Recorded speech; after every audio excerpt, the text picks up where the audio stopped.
Hi Pisces! Kamusta? Welcome back to Pinay Angel Tarot. This is your monthly kapalaran reading.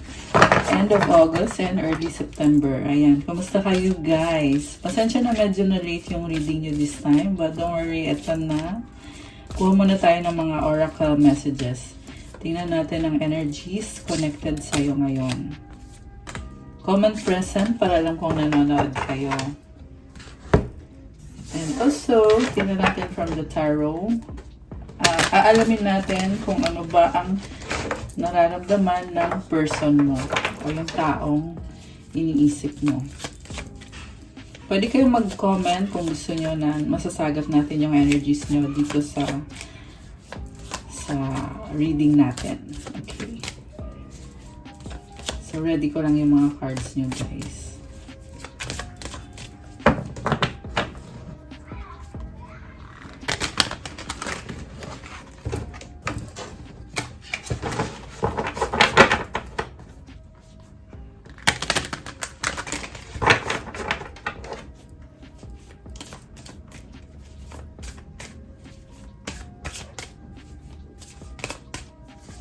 Okay.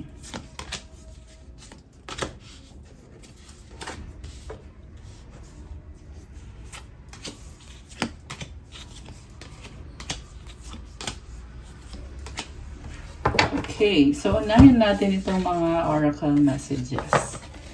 Meron kang the dark side of the moon mystery. Wow, may pyramids oh. So, you are very mysterious, malakas ang intuition mo. Minamanifest mo itong person na to. Mataas yung pangarap mo eh. And then, meron kang moon shining, stay in integrity. Wow. I feel like talagang sure na sure ka sa gusto mong i-manifest na relationship. May nakita kong ilaw dito, so probably illumination about your situation or nagkakaroon ka ng clarity sa sitwasyon mo. And then, out of bounds moon, boundaries. Nagsaset ka ng boundaries. Okay, tahimik ka lang pero may mga boundaries. Ayan. From the tarot naman, the overall energy is Queen of Wands. So, energy to ng person na ka-deal mo. Someone very confident sa sarili. Nagtitake ng action at gusto niya ng commitment. Mukhang may bagong offer sa'yo itong person na to. And then, we have the Four of Cups, the Devil, King of Swords, Two of Swords, and the Ten of Pentacles. Una sa lahat, nakita ko dito, hindi siya masaya. Mukhang merong problem dito, posible toxic itong connection na to. Merong codependency. Parang naging irresponsible itong person na to. King of Swords, very logical. Baka may kadikang air sign, Gemini, Libra, Aquarius, or Capricorn. O meron ding water sign, Cancer, Pisces, Scorpio. So, iniisip niya yung connection ninyo. Minamanifest niya to, pero merong pagdadalawang isip. Two of Swords. May plano siya pero hindi niya magawa-gawa. May humahad lang. And then, nagdadalawang isip siya sa dalawang sitwasyon. Merong isa unhealthy and toxic. And I feel like ikaw to, sa side na to, merong kasaganahan. So, posible nagsasama na kayo ng taong yan. Baka kasal na kayo, may pamilya, or you are a provider sa kanya. Ikaw yung nagpo-provide, tinutulungan mo siya financially. Yan yung pinagpipilian niya ngayon. Hindi siya masaya sa kabilang situation eh. I feel like this is a third-party situation. Gusto niya sa'yo magkaroon ng commitment. Pero for some reason, may ibang person dito na ka-deal niya na maaring yung person yung toxic or baka naman pareho silang toxic. And ikaw naman, punong-puno ng kasaganahan. Okay. Ang energy mo naman, Nine of Wands, Two of Pentacles, Eight of Pentacles, Knight of Wands, and the Queen of Pentacles. So, posible binlock mo na yung taong yan kasi napagod ka sa kanya at ngayon nakafocus ka sa work at sa finances mo. You are juggling Hindi ka makapag-desisyon, pabalik-balik ka sa kanya. Gusto mo siya kasi napapasaya ka niya, siguro tinutulungan ka niya sa mga gawain mo, sa work mo, or sa bahay. Kasi kanina may lumabas din na bahay eh. Queen of Pentacles. So tama nga ako, ikaw yung provider dito. Babae man o lalaki, pero yung nakikita ko kasi is maalaga, nurturing, helpful. So tinutulungan mo siya. Pero ini-enjoy mo lang naman. Ini-enjoy mo lang yung connection. So, ibig sabihin yung, when it comes to emotions, hindi ganun kalalim yung pagmamahal. More on, nagpapaka-practical ka. At the same time, may passion. So, there is definitely na-attract kayo sa taong yan. Okay. So, bakit parang binlock mo siya? Knight of Swords, biglaan yung mga nangyari. Parang nagmamadali ka dito. Siguro, magkagalit kayo at mabilis ang mga pangyayari. Baka merong pag-uusap. King of Cups. Ayun, mahal mo naman pala eh. Page of Wands. Mahal mo siya pero okay. Parang nagbago yung tingin mo dito sa sitwasyon. Bakit kaya? Naging from King, naging Page, tapos naging Knight. So, ibig sabihin, may time na sure ka sa kanya na mahal mo siya, gusto mo siya, pero nagbago ka dito. Ngayon, nakikita ko kailangan mo siya. So, siguro, you're coming from a place of need. Kailangan nyo ang isa't isa. Merong, nafe-feel ako dito na codependency. Nagtutulungan kasi kayo eh. So, minsan, nalilito ka na kung gusto mo ba siya dahil mahal mo siya, or kung gusto mo lang siya kasi kailangan mo siya. Parang ganun yung tema sa reading ngayon. Okay. Oh my gosh. 10 of Swords sa bottom of the deck. Maaring naging unfaithful sa'yo tong taong na to. You were stabbed on the back. Nasaktan ka. Merong umalis. Knight of Pentacles. At nagkaroon ng iba. 2 of Cups. Okay.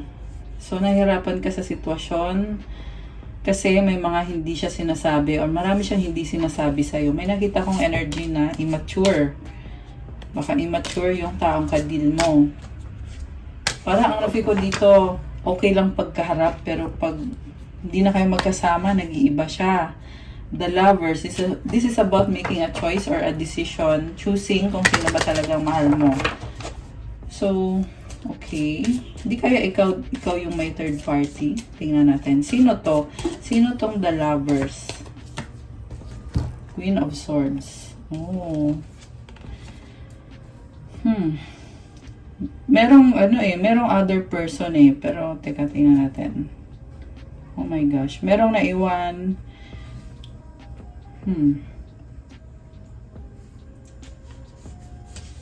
So, I feel like siya yung merong third party. Okay? Kasi ito yung iniwanan. Ito yung nang-iwan, ito yung iniwanan. Ayan, left out in the cold. Oh my gosh. So, maraming options. Okay, so I feel like ikaw tong maraming options na excited ka, nangarap ka ng family, pero dahil nga nangyari itong cheating, parang naglaho lahat. Gusto mo lang naman siya makadate, makasama, gusto mo ng companionship, yung someone na palaging andyan pag kailangan mo siya. Someone na susuporta sa'yo. Yun yung gusto mo lang talaga eh. The Hermit. So ngayon, iniisip mo na yung sarili mo. Nagbigay ka ata ng pera dyan sa taong yan. Kaya, parang iniisip mo, tama ba yung ininvest ko dito? Also, may nakita kong bagong simula sa'yo na hindi mo sinasabi kahit kanino yung mga plans mo. Pero posibleng magkakaroon ka ng bagong person. May lumabas na King of Wands dito. Ayan, ibang person na to, guys. Oh, wow. Ang nice naman. May nakita kong paparating sa'yo na bagong person. Okay. And this is someone na ibibigay niya sa'yo kung ano yung gusto mo talaga.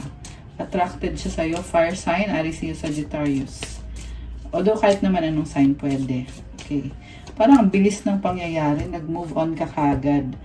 Okay, ngayon lumabas dito, Four of Pentacles. Nag-iingat ka, parang takot ka mag-risk. Oo, merong other person or bagong person. Pero, hindi mo pa, parang nakita ko sa'yo, tahimik ka pa rin eh. Kasi andito si High Priestess, ikaw to, malakas ang intuition mo. Pinapakiramdaman mo, worth it ba tong ginagawa ko?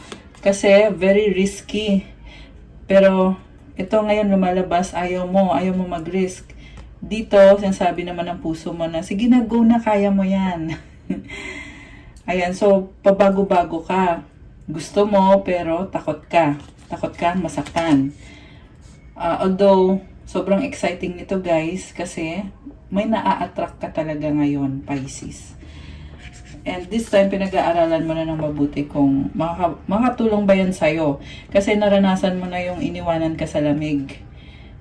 Yung sinaktan ka. Naranasan mo na yun eh. So, ayaw mo na ulit mangyari. Okay, ano naman to? Nine of Cups. Parang walang commitment yung nakita ko dito. So, inisip mo masaya ka lang na andyan yung bagong person. Di kailangan na maging seryoso agad.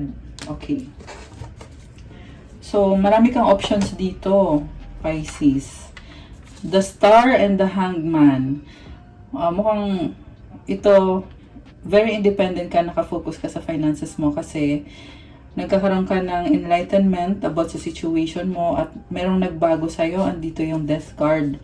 Natuto ka, parang na-realize mo ngayon na mas mabuti pa mag-focus na lang sa trabaho mo at sa sarili mo, sa mga taong malapit sa'yo.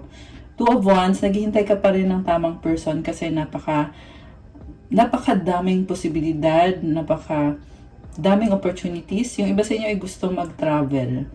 So, parang ang nakita ko is ang bilis mo mag-move on at gusto mo na ngayon na mag-explore naman, posible mag-explore sa ibang lugar at posible yung paparating na person ay foreigner. Okay. Strength. Very private ka pa rin dito. Hindi mo sinasabi kahit kanino yung mga iniisip mo, yung mga plans mo. Pinipili mong itago na lang yun sa sarili mo. Kasi you have this strength card, inner strength. And ang dami kasing struggle eh. So, you are taking responsibility para sa sarili mo. So, tama naman yung ginagawa mo na mas mabuti pang maging independent, na mag-isa mong aayusin kung ano man ang kailangan ayusin. Okay, parang na-feel ko dito, napaka-strong in a sense na kahit nahihirapan ka, pero patuloy lang, go ka pa rin ng go. Page of Cups. Ngayon lumalabas dito na in-enjoy mo yung mga opportunities na dumadating. Parang go with the flow lang and hindi planado. Hindi mo pinaplano. Parang ano lang, mangyayari kung ano ang mangyayari. Parang ganun yung vibe mo dito. Hierophant. Oh my gosh. Gusto mo ng wedding, long-term commitment. Oh, ito. Si past person, nagkaroon ng third party, nasaktan ka, nagloko. Posible kasing kasal na kayo nun, tapos niloko ka, nasaktan ka. Ang nakita ko dito, temporary lang na pain.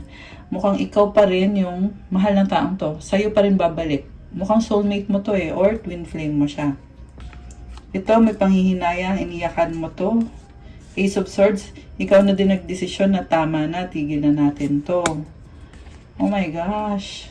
Bakit ganon? May commitment pa rin. 11:33 on the clock. Ayan, may angel numbers.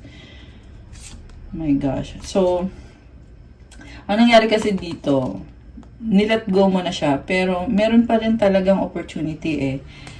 And yung person naman na yon, ayaw ka ding i-let go. So, kaya ngayon lumalabas dito, siguro nagkikita pa rin kayo. Kaya lumabas yung Four of Wands. Or meron pa rin pag-uusap. The Chariot. Oh, so possible to guys na ito yung energy niya papunta sa'yo at gusto magkaroon ng confrontation, gusto i-clarify. Hindi pa to naka-move on itong person na to. Hindi pa siya naka-move on. Ikaw naman nakita ko sa'yo, pabalik-balik ka kasi gusto mo, ayaw mo, may ganon. Okay, anong next? So, merong pag-uusap, learning, partnership. Parang hindi nyo talaga ma-deny na connected pa rin kayong dalawa. May attachment pa rin. Although, yung attachment ninyo, 1, 2, 3, 4, angel numbers. Ayan. you're taking it slow. Ibig sabihin ng angel numbers na yan. At yan din yung nakikita ko dito na, sige, usap-usap lang muna. Tingnan natin kung saan papunta to, the world. Kasi nga may nagbago na. May mga natutunan na kayo pareho. Pero may naghihintay pa rin dito. 3 of Wands. Dalawang possibility. Pwedeng siya yung balikan mo or pwede yung bagong person. Kasi iniisip mo din, di rin mawala sa isip mo itong bagong person. Yung iba sa inyo guys, take note, hindi mo pa nakilala tong bagong person. Pero meron. Yan ang lumabas dito sa reading na meron ka talagang makikilalang bago. So, sa mga nagtatanong naman kung paano daw mahanap yung bagong person na yan, actually, diskarte mo lang talaga yan eh. So, ganun lang yung sinasagot ko. Kasi, kung hindi ka maghahanap, wala din. Pero, if you go out or try to explore or mag-travel ka, maa-attract mo itong bagong person. Kasi nasa cards mo eh. So, ibibigay talaga ni universe yan sa'yo. Basta gawin mo yung part mo. Okay. So, ano ngayon ang magiging desisyon ni Pisces? Or anong outcome dito? Oh, wow. Ace of Cups. New beginning. Mag-move on ka. 6 of Swords. Maging single ka. 9 of Pentacles. Single, independent, successful. Workaholic yung nakita ko dito. Mukhang mag-enjoy ka sa work mo.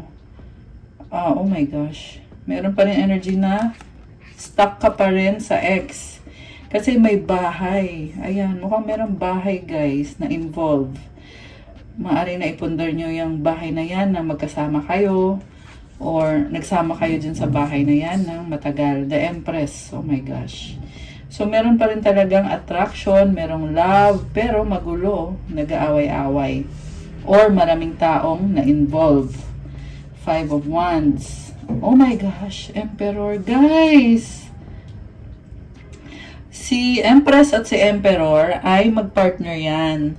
So, ang nakita ko nangyayari dito is na-attract mo itong soulmate mo. Posible magulo kayo ngayon, merong pag-aaway dito. Pero karmic connection mo din to eh. 6 of Pentacles energy. Yung iba sa inyo may sinusuportahan mga anak. Ayan, may mga bata, may mga binibigyan kayo ng pera, may tinutulungan. Kaya hindi may iwasan na magkikita at magkikita kayo, mag-uusap talaga kayo pa rin, no? Okay. So, komplikado din pala yung sitwasyon. Ano pang outcome dito? 9 of Swords sa bottom of the deck. Hindi ka ngayon mapalagay kung anong gagawin mo. Magsistay ka ba or i-let go mo. Iwasan lang yung masyadong pag-overthink sa isang sitwasyon na wala ka namang magagawa kasi nagkukos siya ng stress. Ayan, stress ka dito. Ayan, so medyo bawasan yung pagsistress mo, okay? Kasi para din naman sa health mo yan. So, ngayon lumalabas, Judgment, Justice, Queen of Cups. Wow! Ang ganda. Napaka-strong mo dito. You will achieve harmony and balance. 5 of 5 angel numbers. Ayan, may angel numbers ulit. 5 is a number of change. Mukhang yan yung nangyayari sa'yo. Nagbago ka, mas naging strong ka. Judgment, dahil sa desisyon na ginawa mo, nagbago yung sitwasyon. Queen of Cups, you are stronger, especially emotionally stronger. Masaya ka pa rin. Merong rainbows dito, marami pa ring opportunities na paparating. Nakakatuwa! May mga stars din dito, oh. It symbolizes na feel mo yung parang nabunutan ka ng tinik. So, napakahaba man ng kwento, pero sa dulo nakikita ko na mukhang lalabas yung lakas mo, yung strength mo. Meron kang power na maa-unlock at makikita mo sa sarili mo, magugulat ka na, ay, strong pala ako, may ganon. Anong gustong sabihin ng person mo na hindi niya masabi?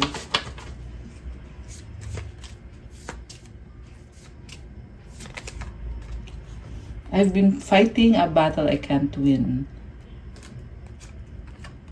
I need you to help me. Ayan, sabi ko na codependency. Will you help me? Ayan, puro tulong na lang yung hinihingi. I want to fall asleep next to you. Oh. May attraction. We were always meant to meet. It was written in the stars. Oh my gosh, guys. Twin flame or soulmate connection. Written in the stars. Nakatadhana. So, kaya pakiramdam mo parang wala kang magagawa. Andyan na yan. Parang itinadhana lang talaga. Hindi naman kailangan maging perfect, pero kasi binigay siya sa'yo ni God, binigay siya sa'yo ng universe. So, ganun lang yon. Oh my gosh, grabe. Kinilabutan ako. Okay, isa pa. Kuha pa tayo ng isa. My love for you is stronger than ever. Oh my gosh. So, sa dulo guys, mas lalo naging strong yung connection nyo. Feeling ko na-threaten yung person kasi alam niya na baka makahanap ka ng iba. Kaya ngayon parang naglakas ng loob na aayusin ko to para sa mga bata. Kasi may lumabas na sinusuportahan, may lumabas na may mga ibang taong involved. So, yung iba sa inyo, posibleng meron ng mga anak, may pamilya na. Ayan, lalo naging strong.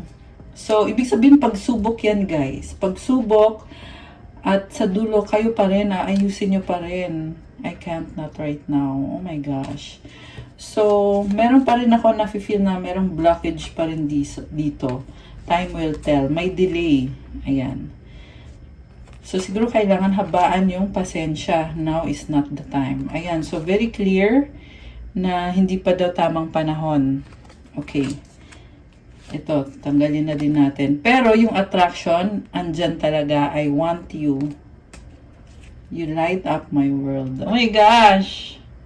So, gusto ka niya at ikaw yung nagpapasaya sa kanya. Nagbibigay ng liwanag sa mundo niya. Kaya, kahit maraming pinagdaanan, hindi ka malilet go ng basta-basta. Oh my gosh, I love you so much.